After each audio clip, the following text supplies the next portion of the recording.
Our first speaker this evening is a 35-year Toastmaster in DTM. He was the District 12 governor in 1996-97, in which year he led the district to select distinguished status. Paul has a strong interest in researching, writing, and presenting California history topics, and has seen a number of articles and a book in print. Among his publications in 2013, the Orange County Historical Society published his Toastmaster history article, saying it, the early years of Toastmasters International. He will be with us via audio with a PowerPoint presentation assisted by Sunny Gale, entitled How Toastmaster Districts in Southern California Formed. Paul Clarke, let's hear it. Thank you much, Mr. Toastmaster. Sunny, I guess we're ready to go? Yes, the slides are on screen. Okay, thank you very much. We're celebrating the 30th anniversary of District 12. It's hard to imagine. I was around in 1989, as was Bob, and it's 30 years that District 12 has been in existence. I am going to give you a history lesson about where all the districts kind of got started, including District 12, but why and where, particularly here in Southern California. So to move on, the next slide, please. Part of the process of districts is, while they're important in the world of Toastmasters, among the 16,800 clubs, which I hope still largely exist, the organization has been almost now 100 years old.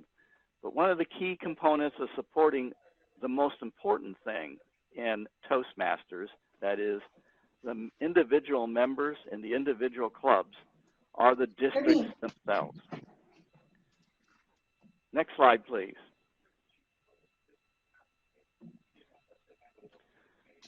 A little bit of background and history for the Toastmaster organization.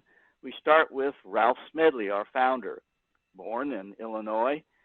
And a couple of years ago, after the Chicago convention, I went down to Waverly. It's in the southern part of the state, flat as a pancake, and found this monument, which you see on the slide here. It was installed in 1969. It's a little bit worse for wear, but as appropriately as you can see, in the shape of a lectern located in the city park. And I imagine a lot of the kids have a good time with it nonetheless. Next slide, please. What really got Toastmasters going was when Smedley graduated from college and became part of the YMCA staff in Bloomington, Illinois. The YMCA was a formative and long-lasting influence in his career. But it was in Bloomington that he came up with the Toastmaster idea. In 1905, the first, and it was identified clearly as a Toastmasters club. It was an experiment, so to speak, because it lasted as long as Ralph Smedley was there at the Bloomington YMCA. But the unfortunate thing was, in time, he left to go on to another YMCA staff, and the club folded in Bloomington. And that repeated itself as Ralph Smedley moved from one place to another over a 20-year period, in which case I say it was Toastmasters was in his suitcase. But finally, in 1922, he came to Santa Ana, California, to supervise the construction of a YMCA building for the city.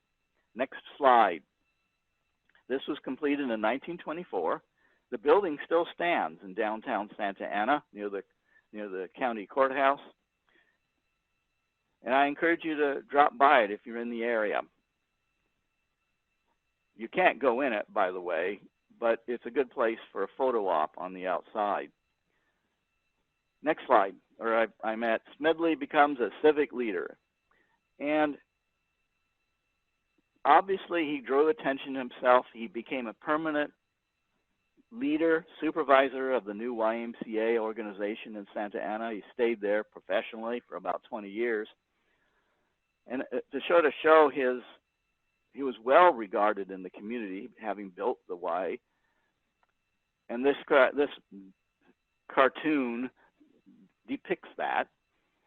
One of the interesting things in the middle, he used to write poetry. I don't know, has anyone ever seen Ralph Smedley's poetry? Next slide, please.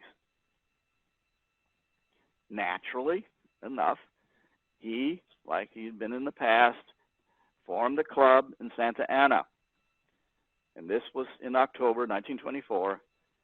And the meeting got off the ground. And a note to those who do launch meetings of new clubs, this first club, they elected officers the first night.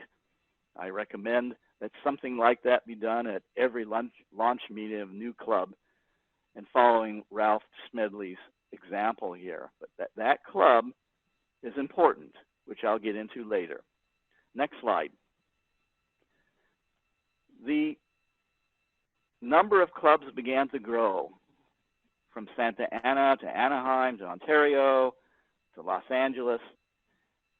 And I think Ralph Smedley felt that he was running ragged over time. He needed to have some help. So he asked for a permanent federated organization to be formed. And that was another way of saying Toastmasters International, our parent organization worldwide, was first created by a resolution of the 6 clubs in existence in 1927. Legal efforts to complete that, including the Articles of Incorporation, followed. Clubs expanded.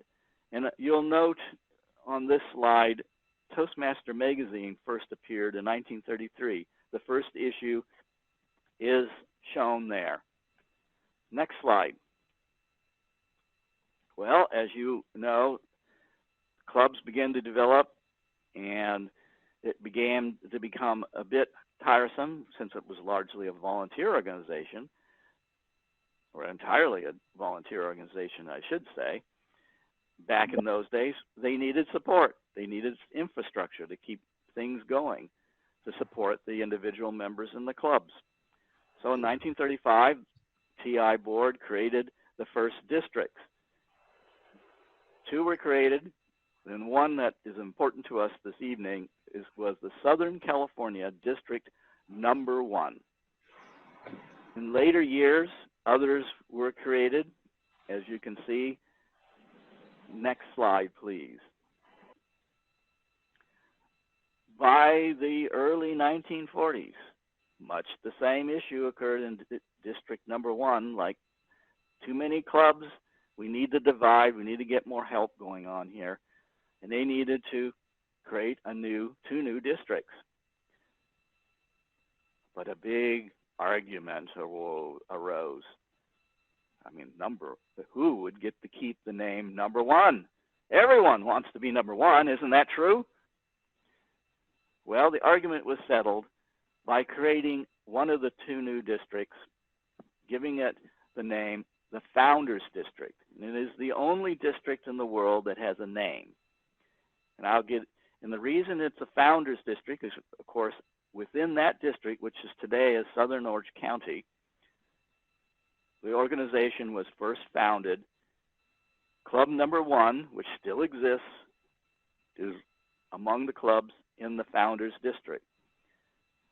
District Number 1 went to the other district, reorganized District Number 1. It's amazing all this happened during World War II.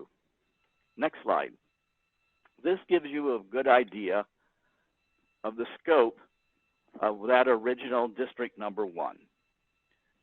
The red boundary on this map is what the District Number 1 was. It covered San Luis Obispo County and then all the way down to San Diego. And today there's either all or a portion of 7 districts within the original District Number 1 boundary. you'll see District 12 circled in yellow. But you know, that wasn't the original location, so to speak. There was an earlier District 12. District numbers have been recycled, I've discovered, as well as club numbers being recycled. Next slide, please. Part of the reorganization to expand the network of clubs in Southern California split off a number of counties in 1943, and that was given the number District number 12. The map here shows that district as it existed in the 1940s. You'll see that there was 12, and next to it was 27, and then there was a blank area on the map with a little dot with a circle on it. Well, that was Las Vegas. Eventually, by 1973, those areas, the first original of the old 12, 27, and Southern Nevada, were all merged into District 33. So from 1973 to 1989, the District 12 number was retired, so to speak. But then it reemerged, as Bob will tell you. But before I hand this off to Bob, I want to say something about a bridge. A fellow who was a great Toastmaster. I've met him numerous times. He supported my district and my district governorship, as well as my division governorship. He lived in Division D.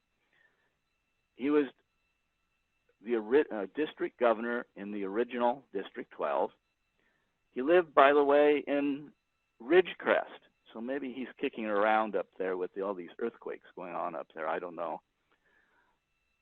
But he assisted the creation of the district, and he helped locate the original, one of the original banners, which we apparently still have. I understand Mr. Osher has custody of that.